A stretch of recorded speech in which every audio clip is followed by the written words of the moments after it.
Sí, le pusimos un título larguito, es El Logos Macrista versus el asadito de Cristina. Y tiene un poco que ver con lo que habíamos empezado a hablar al principio del programa con Amado Vudú. Esta estrategia que ya empieza a parecer como muy explícita, una estrategia de posicionamiento macrista en el lugar de la víctima, ¿no? En el lugar de la víctima, de los perseguidos. Macri ya estuvo diciendo que el gobierno de Alberto Fernández persigue periodistas, que persigue a miembros de su gobierno. Bueno, es el espejo invertido de siempre. Ahora después volvemos un poquito a eso porque, digamos, esto hay que entenderlo ligado a lo que venimos comentando en diferentes columnas esta semana, ¿no? La gente ya no cree en hechos. Es decir, que si Amado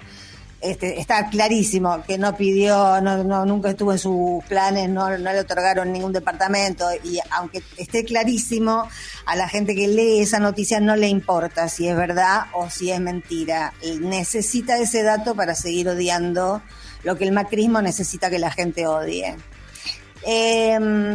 Ahora, yo ya le escuché, por ejemplo, a Florencia Arieto, que es como, digamos,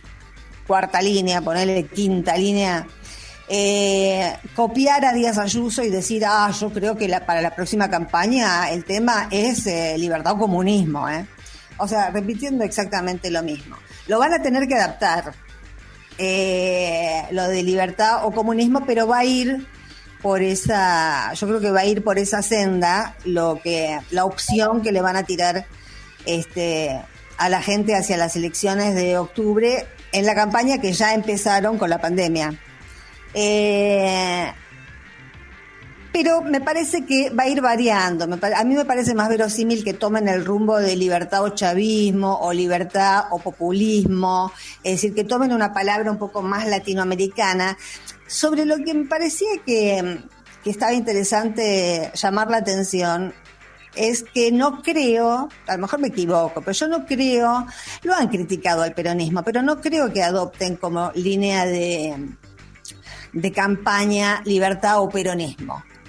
Como sí se pudo hacer en el 55, por ejemplo, que fue explícito, que se combatía al peronismo. Me parece que en esta etapa histórica, en esta nueva etapa histórica, hay algo que les va a impedir tirar esa línea dicotómica, digamos, de que ellos representan la libertad y el peronismo representa el autoritarismo, la dictadura, la persecución, etcétera, porque tengo la sensación de que en la memoria reciente de los argentinos, y esto es experiencial, es decir, está registrado en el cuerpo de los argentinos, el peronismo significa otra cosa, no significa ni persecución, no significa ni autoritarismo, y para hacerla corta, yo creo que el peronismo significa carne en la memoria reciente de los argentinos. Justamente ahora que estamos con el tema de los angurrientos estos de la mesa de enlace, los sojeros y todo esto, yo creo que en la memoria reciente de la Argentina, incluso de padres que le pueden transmitir a sus hijos que en ese momento eran niños, qué significó el peronismo reciente, el del siglo XXI, tiene mucho que ver con la carne. Tiene que ver mucho con el consumo de la carne, que en un imaginario popular es sinónimo de felicidad, es sinónimo de bienestar, es sinónimo de vida hogareña, es sinónimo del compartir, es el asadito. Yo lo tengo grabado porque después de la derrota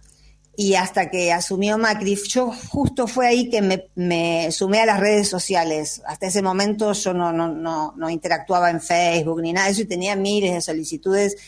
y las fui armando no como una red social, sino como justamente dije, bueno, voy a usarlo como un instrumento de trabajo, de observación, y fui aceptando gente que no conocía, pero de todas las provincias, de varios países, de diferentes extracciones, organizaciones, etcétera, como para tener un paneo y después lo fui decantando y tengo esa herramienta que es muy interesante, porque con algunos fui afianzando, algunos, por lo menos sabiendo más de quiénes eran.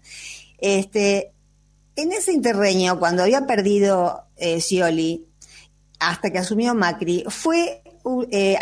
digamos, solo uno a mi sorpresa de lo que era una red social, que yo no tenía la experiencia, pero no podía dejar de impresionarme la despedida colectiva y no organizada por nadie. Era una cuestión que surgía, brotaba en los muros. Toda la gente de todo el país subía a las parrillas de los asados del domingo. Había parrillas de todo tipo, parrillas con colita de cuadril, parrillas con mollejas, parrillas con chorizos, parrillas con bifecito de lomo. Y eso era como una expresión de, como una especie de sabiduría o de conocimiento sociológico inconsciente de qué etapas se estaban despidiendo los sectores populares. Se estaban despidiendo de una etapa en la que cualquier trabajador llegaba el domingo y se podía hacer un buen asadito con cualquier cosa que deseara, porque para la parrilla todo era posible una vez por semana, ¿no? Y eso yo creo que quedó muy arraigado en el inconsciente colectivo de este país y quedó muy pegado a lo que significa el peronismo cuando se despliega. Y eso es si el macrismo usara libertad o peronismo, creo que corre mucho riesgo, porque me parece que a muchos se les despertaría el recuerdo de la parrilla llena, cosa que con el macrismo desapareció, porque apenas asumieron, empezaron ellos con el discurso que todos recordamos de que el lomo era para los pobres, de que nadie quería comer lomo, por eso se exportaba, porque era para enfermos, o la otra muletilla más amplia, que era que Cristina, el kirchnerismo, había engañado a la gente haciéndole creer que se podía vivir mejor, que podían vivir mejor, es decir, que podían comer un asado los domingos. Eso lo dijeron muchos funcionarios macristas, bajándoles la autoestima a los sectores populares y tratando de convencerlos de que una vida de penurias, una vida con falta de recursos, una vida llena de anhelos y de deseos insatisfechos, era lo que les toca en la vida a los trabajadores, que todo lo demás es un engaño, una ilusión, que los 3 gobiernos anteriores habían generado la ilusión de que los trabajadores podían irse de vacaciones, o tener un primer auto, o tener una primera casa. Todo había sido ilusorio. Eso fue, efectivamente, nosotros sabemos que eso pasó, que eso fue parte de la realidad, pero en esta nueva realidad tan extraña que estamos viviendo, donde la gente no cree en hechos, es cierto que no cree en hechos, y es cierto que, por ejemplo, una noticia como la de Amado, mucha gente la lea y no le importa y lo sigue acusando de encima querer quedarse, además de Chicone, querer quedarse con el departamento de 60 metros cuadrados. Puede ser que